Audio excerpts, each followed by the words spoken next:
ಹೆಚ್ಚಿನ ಹಣದ ಲಾಭದ ಆಮಿಷ ಒಡ್ಡಿ ಸಾರ್ವಜನಿಕರಿಂದ ಹಣ ಸಂಗ್ರಹಿಸುತ್ತಿದ್ದ ಅಕ್ರಮ ಜಾಲವೊಂದರ ಮೇಲೆ ಕಡಪ ಪೊಲೀಸರು ದಿಢೀರ್ ದಾಳಿ ನಡೆಸಿದ್ದಾರೆ. ಹಾವೇರಿ ಮೂಲದ ಕಿಂಗ್ಸ್ ಬಜಾರ್ ಹೆಸರಿನಲ್ಲಿ ಅಂಬೇಡ್ಕರ್ ಭವನದಲ್ಲಿ ರಹಸ್ಯವಾಗಿ ಸಭೆ ನಡೆಸಿ ಹಣ ಹೂಡಿಕೆ ಮಾಡಿಸುತ್ತಿದ್ದ ಜಾಲವನ್ನು ಪೊಲೀಸರು ಯಶಸ್ವಿಯಾಗಿ ಪತ್ತೆ ಹಚ್ಚಿದ್ದಾರೆ. ಆಗಸ್ಟ್ 23ರಂದು ಕಡಬ ಪೊಲೀಸ್ ಠಾಣೆಯ ಗುಪ್ತವಾರ್ತೆ ಸಿಬ್ಬಂದಿ ಮಹೇಶ್ ಎಂಬುವವರಿಗೆ ಈ ಸಭೆಯ ಬಗ್ಗೆ ಖಚಿತ ಮಾಹಿತಿ ಲಭಿಸಿತ್ತು.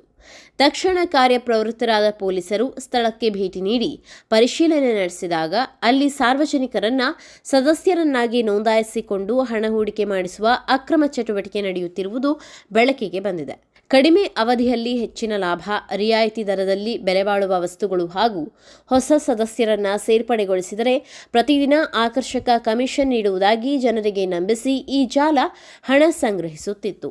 ಈ ಸಂಬಂಧ ಕಿಂಗ್ಸ್ ಬಜಾರ್ ಸಂಸ್ಥೆಯ ಮಾಲೀಕರನ್ನ ಮುಖ್ಯ ಆರೋಪಿಯನ್ನಾಗಿ ಮಾಡಲಾಗಿದ್ದು, ಇದರೊಂದಿಗೆ ಕೊಕ್ಕಡ, ಪುತ್ತೂರು ಹಾಗೂ ಕಡಬ ಮೂಲದವರಾದ ಸುಬ್ರಹ್ಮಣ್ಯ ಶಗ್ರಿತ್ತಾಯ, ಗುರುಮೂರ್ತಿ, ಸುರೇಶ್ ಆರ್, ಬಾಲಕೃಷ್ಣ, ಪಿಎಚ್, ಕಿರಣ್ ಕುಮಾರ್, ಶ್ರೀನಾಥ್ ಹಾಗೂ ಸಂದೇಶ್ ಸೇರಿ ಹಲವರ ವಿರುದ್ಧ ಕಡಬ ಪೊಲೀಸ್ ಠಾಣೆಯಲ್ಲಿ ಪ್ರಕರಣ ದಾಖಲಾಗಿದೆ.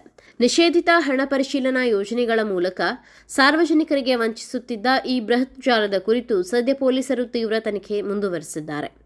ಕಡಿಮೆ ಅವಧಿಯಲ್ಲಿ ದುಪ್ಪಟ್ಟು ಹಣ ಅಥವಾ ಸುಲಭದ ಆದಾಯದ ಆಮಿಷವೊಡ್ಡುವ ಇಂತಹ ನಕಲಿ ಕಂಪನಿಗಳು ಹಾಗೂ ಅಕ್ರಮ ಹಣಕಾಸು ಜಾಲಗಳ ಬಗ್ಗೆ ಸಾರ್ವಜನಿಕರು ಅತ್ಯಂತ ಎಚ್ಚರಿಕೆಯಿಂದಿರಬೇಕು ಎಂದು ಪೊಲೀಸರು ಮನವಿ ಮಾಡಿದ್ದಾರೆ. ತುರ್ತು ಅಥವಾ ಸುಲಭದ ಲಾಭದ ಆಸೆಗೆ ಬಲಿಪಶುವಾಗುವ ಮುನ್ನ ಇಂತಹ ಸಂಸ್ಥೆಗಳ ಅಧಿಕೃತತೆಯನ್ನು ಪರಿಶೀಲಿಸುವುದು ಎಲ್ಲರಿಗೂ ಒಳ್ಳೆಯದು.